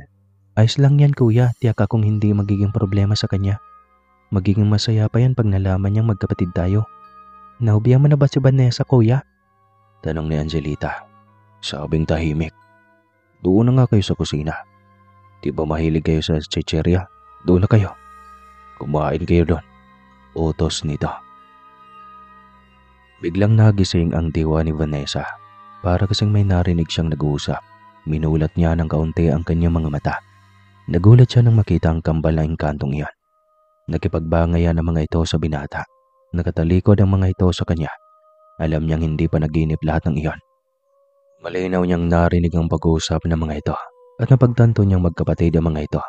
Bigla niyang naalala ang unang araw na sinama siya ng kambal sa kaharian ng mga ito. Tama, naalala niya lahat.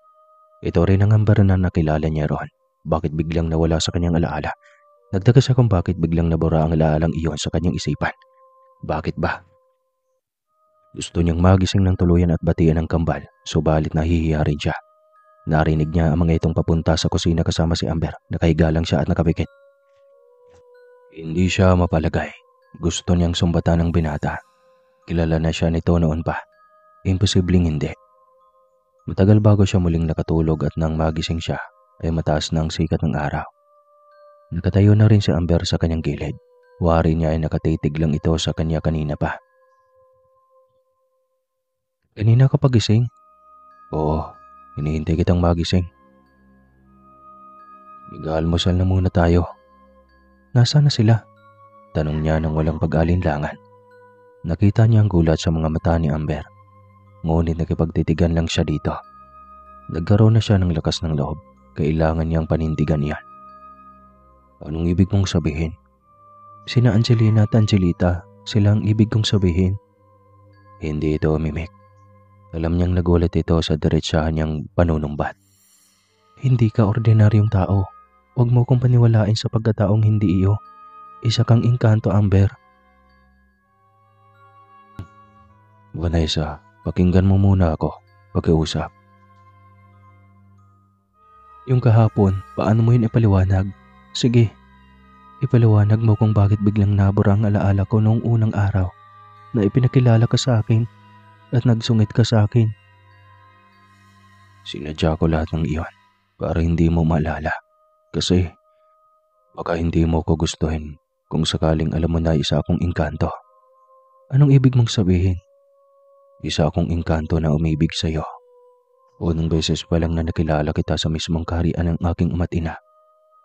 Pag-amin nito, hindi niya maibuka ang bibig sa sobrang pagkabigla. Hindi niya alam kung ano ang kanyang maging reaksyon. Hindi niya magawang magalit dito. Ang totoo, mahal talaga kita. Matigit pa sa pagpapanggap ang gusto ko. Kung pwede magsimula tayong muli. Gusto kong manligaw ng formal sa iyo, Vanessa. Litanya ng binata. Hindi siya makaimik, hindi rin siya makapagdesisyon. Naguluhan siya bigla. Pagkaramdam niya ay ayaw doon niyang malayo dito.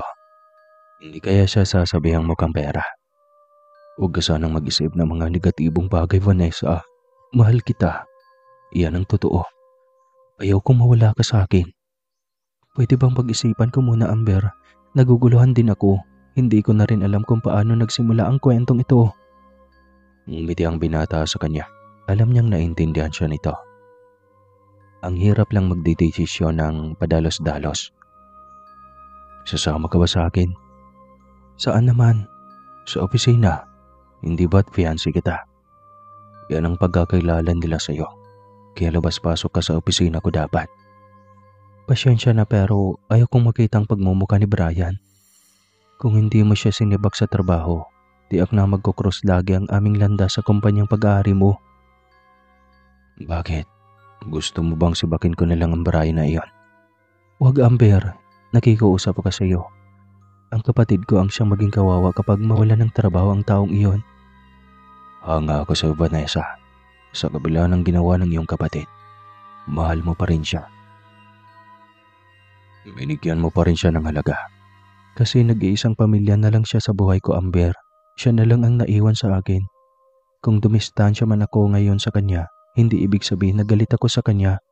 Kay Brian ako galit. At saka lang ako babalik sa bahay oras na natanggap ko na lahat ng sakit sa aking puso. Hindi nakaimik si Amber. Tila nagsaselos ito sa kanyang sinabi. Iba ang paraan ng pagkatitig nito sa kanya, kaya tinanong niya ito. Bakit? Nagsiselos ka kay Brian? Hindi mo dapat inalala ang bagay na iyan. Hindi ako babalik at hindi ko siya aagawin sa kapatid ko. Litanya niya. Ngumiti ng alanganin si Amber. Hindi pa rin ito maiwasang masaktan. Kung pwede nga lang nagamitan na naman siya nito ng gayuma. Ngunit nangako siyang maghintay at igagalang nito ang kanyang desisyon. Makalipas ang isang buwan, Hindi akalain ni Amber na may magbabalik sa kanyang nakaraan. Habang abala siya sa mga dokumentong nakatambak sa kanyang mesa, ay hindi niya inasahan ang pagdating ng isang bisita. Wala ito sa kanyang appointment sa araw na iyon, kaso ay nagpumilit. Kaya wala siyang magawa kundi ang harapin para wala namang gugulo pa sa labas. Sigurado ka po, Sir Amber, papasukin ko na ang babaeng iyon? Oo, saglit lang naman siguro. Sagot niya, kaya hinayaan na ng sekretary na makapasok siya. Hindi siya nagabalang tignan kung sino man ito. Pati niyang tinitigan siya nito ng matagal kaya doon na siya tumingala. Nag-i-enjoy. Hindi niya natapos ang sasabihin na makita ang mukha ng babaeng nasa kanyang harapan. Abi, gulat na sambit niya. Kamusta ka, Amber? Anong ginagawa mo dito? Amber, gusto kitang makausap. Gusto kong humimingi ng tawad dahil sa ginawa kong pagtalikod sa iyo. Huli na ang lahat, Avi. May fiancé na ako. Magpapakasal na kami kaya huwag mo kaming guluhin pa. Anya dito. Hindi niya ito tinapunan ng tingin. Hindi siya interesado dito at malaki pa rin ang galit niya dito. Ngunit naguguluhan siya sa kanyang nararamdaman. Ito ang babaeng halos kinababaliwan niya noon. Ang kabaguan niya dito ang siyang naging dahilan kung bakit bigla siyang naging mailap sa mga babae. Ang naging dahilan kung bakit bigla na lang siyang naging mailap at walang interes sa mga kababaihan noong nagdaang mga taon. Nagmahal ako ng mortal. Akala ko maitatago ko ng panghabang buhay ang aking katauhan sa kanya. Akala ko kaya niyang panindigan ang kanyang pag-ibig sa akin ng manghabang panahon. Nagkamali ako kasi noong nalaman niyang isa akong engkantada, itinakwil niya ako. Kinansela niya ang aming kasal na sana ay 1 linggo na lang ay dadaos na. Iyong kasal na lang ang kulang sa amin. Nagsasama na kami ng 4 na taon. Pero dahil lang sa nalaman niya na engkanto ako, tuluyan na rin niya akong nilayuan. Mahabang litaan niya ng dalaga. Wala siyang pakialam sa dalaga. Tapos na siya dito. Umalis ka na, Avi. Marami pa akong trabaho. Dati naman kahit gaano ka maging abala, hindi mo ako tinatanggihan. Iba noon. At iba na ngayon. Kaya huwag mong ikumpara. Umalis ka na, nakikiusap ako. May diin niyang wika dito. Ubos na ang kanyang pasyensya dito.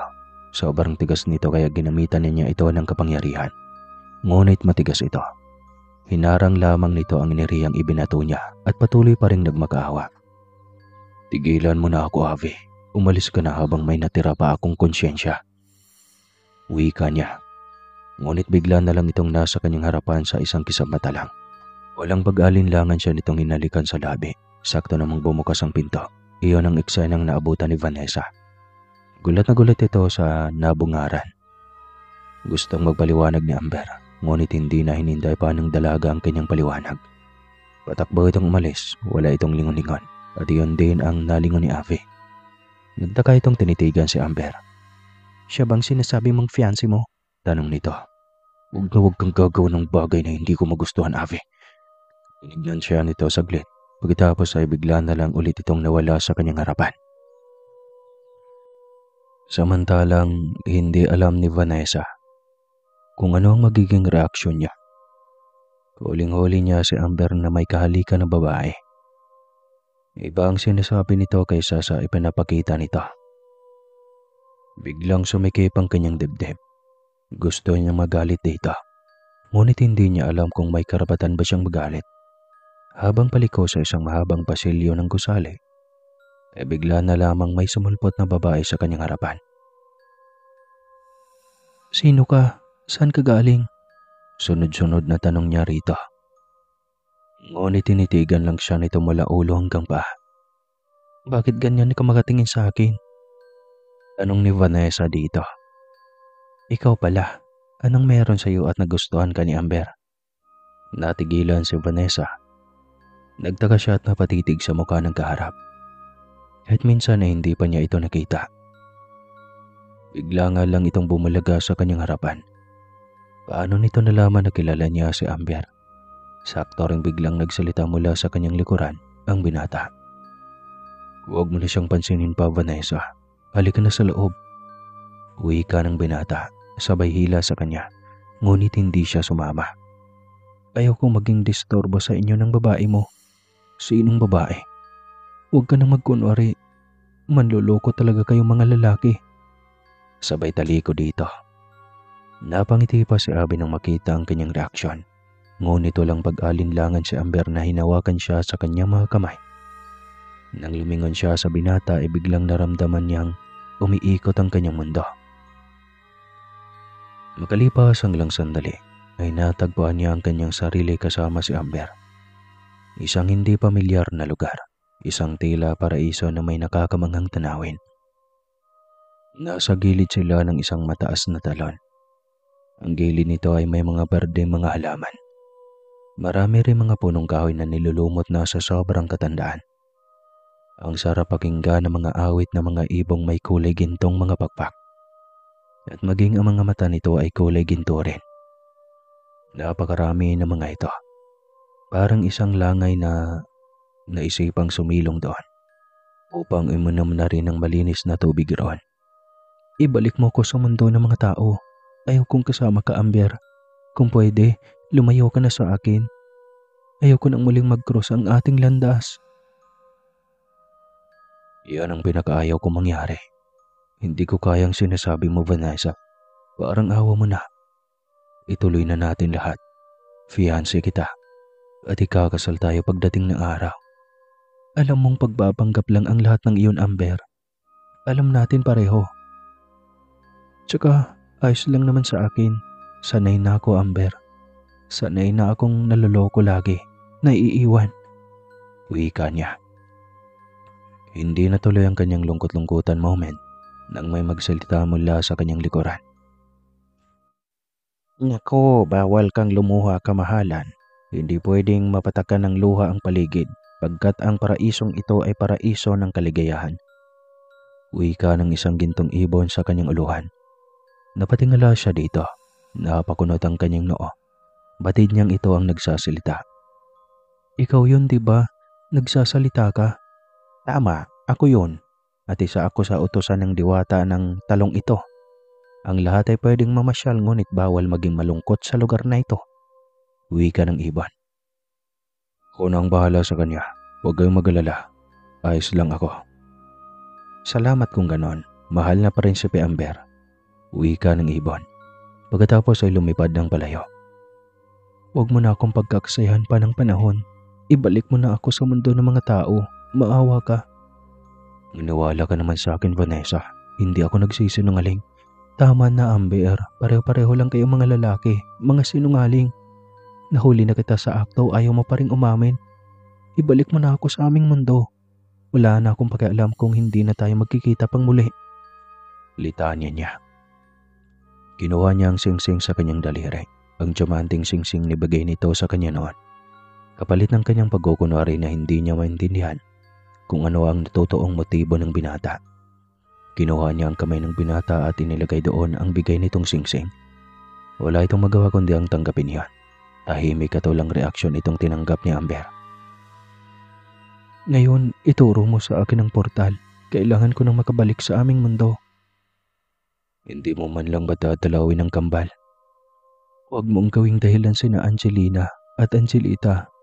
May panahon para magkita kami. Hindi ngayon. Naintindihan mo ba? Bagsak ang mga balikat ni Amber. Wala na itong magawa pa kundi buksan ang lagusan patungo sa mundo ng mga tao. Walang direksyon ang kanyang buhay pagdating niya sa mundo ng mga tao. Muli na naman siyang mag-uumpisa. Ano pa bang kamalasan ang darating sa kanyang buhay? Wala na ba iyong katapusan? Pinilit na lamang niyang magpakatatag. Kailangan niyang harapin ang mga kinakatakutan niya. At tila sinadya lahat ng pagkakataon. Dahil habang palakad-lakad siya na tila walang direksyon ang kanyang buhay, ay nakasalubong niya ang kapatid at ang asawa nito.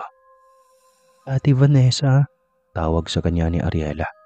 Napakamot siya ng kanyang ulo. Parang paikot-ikot na lang siya sa maliit na mundo kung saan wala siyang ibang nakikita, kundi yung mga nilalang na nagbibigay stress sa kanya. Ariela, hindi pa ako handang makipag-usap ngayon. Pwede bang dumistansya ka muna? Ate, patawarin mo na po ako. Kailangan kita sa bahay. Mag-isa na lang po ako, ate. Umiiyak na wika nito. Anong ibig mong sabihin? Iniwan na ako ni Brian. Hindi daw niya ako kayang mahalin. Ikaw lang ang taong alam kong mahal ako at hindi ako kayang tiisin, ate. Sobrang nagpapasalamat ako at nadagpuan kita sa wakas. Hindi niya natiis ang kanyang kapatid. Niyakap niya ito ng mahigpit.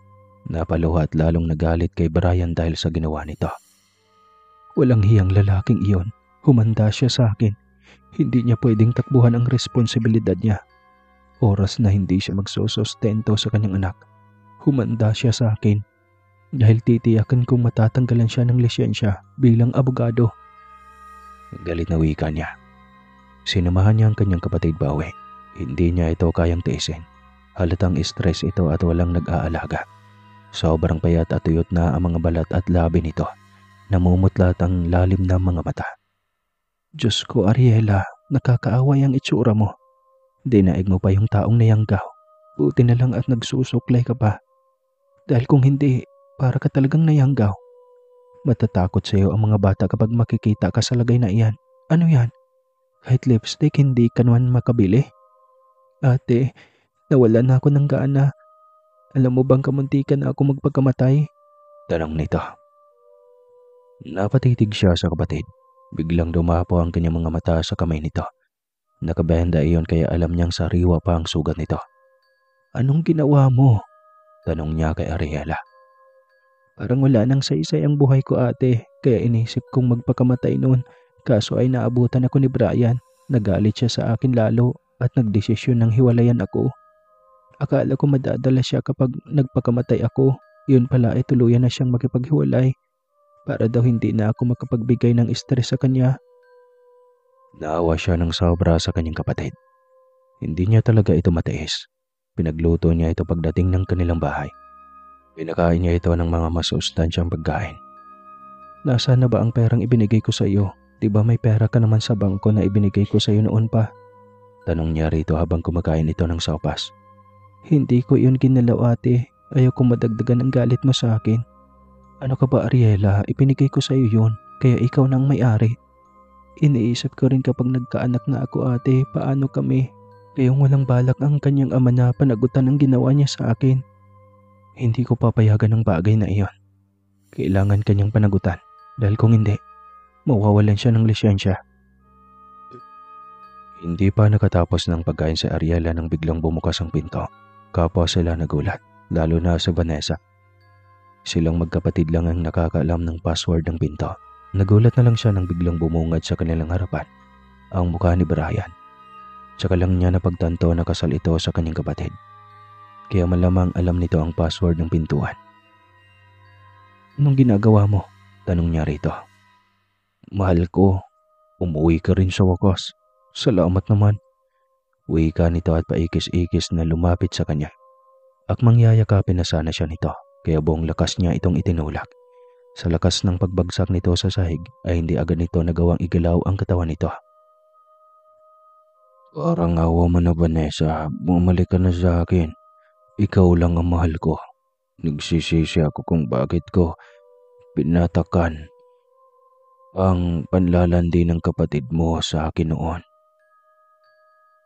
Biglang uminit ang kanyang ulo nang marinig iyan. Tinadyakan niya ito ng buong lakas. Walang hiya ka. Responsable ka na nga, makapal pa yung mukha mo. Umalis ka sa bahay na ito, lumayas ka, at susustentuhan mo ang pangangailangan ng iyong anak. Kung hindi, ipapatanggal ko ang lisensya mo. Galit na wika niya. Hindi ito gumalaw, ngunit nakita niya ang pangilid ng mga luha nitong habang nakatihaya. Halatang nasaktan ito ng sobra. Sana hindi na lang ako naging gago. Ang tanga-tanga. Ang tanga-tanga ko. Sigaw nito at hindi na napigilan ng sariling umiyak. Nang tignan niya si Ariela ay umiiyak na rin ito. Sobrang nasaktan din ito sa sitwasyon ni Brian. Halata ang lalaki ng pagsisisi nito sa sarili at dahil pinakamamahal niya itong kapatid, naging bulag pa rin siya sa katotohanan na ang kapatid niya ang umakit sa dati niyang nobyo. Unti-unting bumangon si Brian at paikis-ikis na lumabas ng bahay. Brian, huwag mo kaming iwanan ng ating anak. Hindi ko kaya. Sigaw ni Ariela. Mabilis niya itong nilapitan at niyakap. Ayan ka na naman. Pwede ba? Huwag mong ilagay sa puso ang iyong utak. Nagiging tanga ka, Ariela. Itaas mo naman ang iyong sarili. Maganda ka, matalino. Bakit ka naging tanga sa lalaking iyon? Anong meron sa gagong iyon? Ate, hindi ko alam. Basta mahal ko siya at mahal na mahal. Nailing na lamang siya habang nakatingin sa kanyang kapatid. Kung may 2 buhay lang ang kanyang kapatid, papatayin niya ang una nang sa pangalawang buhay nito ay matuto na ito sa buhay. Pinilit niyang ipaubos dito ang pagkain nito pagkatapos ay inutusang maligo at maglinis ng katawan. Napainom na rin niya ito ng gatas at bitamina nito. Matulog ka ng maaga, hindi ka pwedeng magpuyat. Maawa ka sa anak mo. Anya dito. Nakinig din ito sa kanya. Humiga ito ng maaga, ngunit hindi rin siya sigurado kung talagang nakatulog ito agad. Kinabukasan, maaga siyang nagising para ipagluto pa rin ang kanyang kapatid. Ginising niya ito para mag-ehersesyo.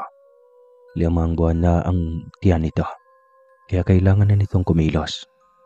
Ate, antok pa ako. Reklamo nito. Kahit inaantok ka, kailangan mong bumangon. Sanayin mo ang sarili mong gumising ng maaga upang maglakad-lakad. Utos niya. Wala itong magawa kundi ang tumayo.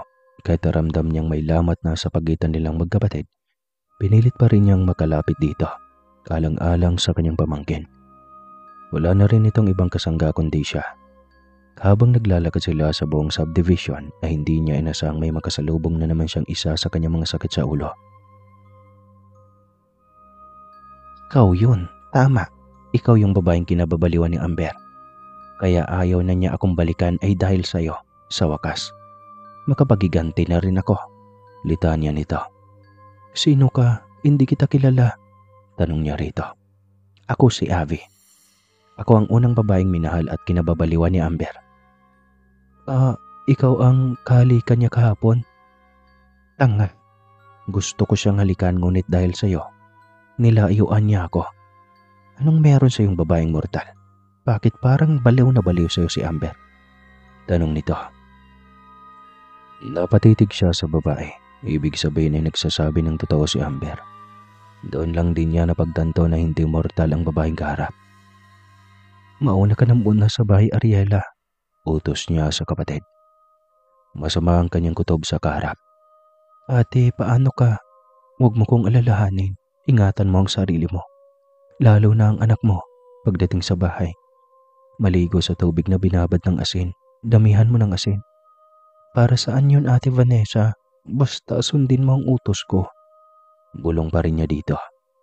Agad itong nagmadaling umalis. Sinundan pa niya ng tingin ito hanggang sa makalayo ito. Magaling. Mas madali kung magagawa ang gusto kong gawin sa'yo. Bakit? Gaano ka ba makapangyarihan? Hindi ako natatakot sa mga kagaya mo. Alam kong isa ka ring engkanto at mga kagaya mo, alam kong mas mahina kaysa sa aming mga tao. Kung tapang na wika niya rito. Talaga lang ha. Sige nga, subukan mong iligtas ang iyong sarili. Wika nito. Hindi man lang siya nakaramdam ng takot dito. Biglang tila biniyak sa sakit ang kanyang ulo. At tila sinisalaban ang kanyang buong katawan dahil sa sobrang init. Napahiyaw siya, sabay hawak ng kanyang ulo. Ngunit iniisip niya, hindi siya kayang lupigin ito. Isang kotse ang dumaan sa kanilang harapan. Nakapatigil ito sa pagmamaneho nang makita siya nitong namimilipit sa sakit. Anong ginagawa mo? Tigilan mo si Atty. Vanessa. Saway ng lalaki. Nang lingunin niya ito ay napagtanto niyang isa ito sa mga tauhan ni Amber. Napalingon siya sa gawing ito at tinitignan kung may kasama ito sa loob ng kotse. Ngunit mag-isa lang ito. Sino ka para pigilan ako? Ako ang bantay ng babaeng pinagmalupitan mo. Wika nito sabay turo ng intuturo nito sa buong katawan ni Vanessa. Ramdam niyang tila may kuryenteng dumadaloy sa kanyang katawan. Ilang sandali pa ay biglang gumaan ang kanyang pakiramdam. Wala nang sakit ang kanyang ulo. Hindi na rin mainit na tila sinilaban ang kanyang buong katawan. Anong ginagawa mo? Magbabayad ka. Galit na sigaw ni Avi. Sila na ng tauhan ni Amber ang nagkaharap. Hindi nakala ni Vanessa na engkanto rin ang tauhan ng binatang engkanto. Ngunit hindi hamak na mas malakas si Avi. Naawa na rin siya sa tauhan ni Amber. Buti na lang at bigla itong sumulpot sa kanilang harapan. Amber! Sigaw niya. Nagbandali itong makbang palapit sa kanya. Saktong umatake ang dalagang engkanto at lahat iyon ay sinalo ni Amber. Mas lalong nagalit si Ave. Halos lamunin na siya nito sa galit. Ika na rin si Amber dito kaya tinodo na niya ang bagsik ng kanyang kapangyarihan. Sa lakas ng enerhiyang ibinato niya sa dalaga ay hindi na nila nakita nang tumilapon ito palayo. Nagabang siya sa pagbabalik nito ngunit wala na. Hindi na ito sumipat pang muli. Saan na yun? Tanong ni Vanessa. Wala na yun. Napuruhan na yun ng sobra. At bago pa man makahuma iyon, ay di ako wala na tayo rito. Litaan niya ng binata. Hinawakan siya nito sa kamay at hinila papasok ng kotse. Hindi siya sumama dahil nahihiya siya rito. Hindi man lang niya pinakinggan ang paliwanag nito. Bakit? Tanong nito. Pasensya na, Amber. Hindi kita pinakinggan. Kamuntikan pa ako mapahamak. Naintindihan ko. Halika na sa loob ng kotse. Kasi Amber, inaalagaan ko ngayon ang kapatid ko. Iniwan na siya ng kanyang magaling na asawa. Kaya nga sumakay ka na. Pupuntahan natin ang kapatid mo. Sa bahay ko nilang kayo tumira. Walang manggugulo sa inyo doon. Nakaramdam siya ng hiya sa alok nito. Sobrang pagiging mabait nito. At hindi man lang nito magawang magalit sa kanya. Sige na, huwag ka nang mahiya. Fiancé naman kita, hindi ba? May pag-asa naman na ako sa iyo. Ramdam ko at nakikita ko sa mga mata mo. Parang kanitong wika sa kanya. Hindi niya napigilang umiyak at yumakap dito. Napakaswerte niya sa binata. Kinuha nga nila si Ariela. Dinala sa malaking bahay ni Amber. Ang dami nitong ari-arian. Bukod sa kondominium, ay may hotel pa ito na Sogo, di joke lang, at mga resort. Masasabi niyang napakaswerte niya dahil siya ang napiling mahalin nito. At alam niya sa kanyang sarili na hindi lang siya napilitang mahalin nito. Una pa lang ay ramdam na niyang malapit na ang kanyang loob dito. Kaya tuloy ang pagiging fiancé niya dito. Kung dati ay lokohan lang, ngayon ay tutuhanan na. Samantalang si Ariela ay tuluyan na ding nanganak ng babae. Hindi ito binigyan ng sustento ni Brian kaya terminado ito sa law firm na pag-aari na ni Amber. Kinuhaan din ito ng lisensya kaya hindi na ito magiging abogado pa. Makalipas din ang kalahating taon ng kanilang pagiging mag-fiancé ay nagpakasal na din sila sa wakas. Isang masaya at ingrandeng kasalan na tumatak sa puso ng bawat naging saksi sa araw na iyon. At ngayon saksi din kayo. Gusto niyo pa ba ng maraming kwento? Comment lang. Marami tayong mga paparating na kwento. Di joke lang.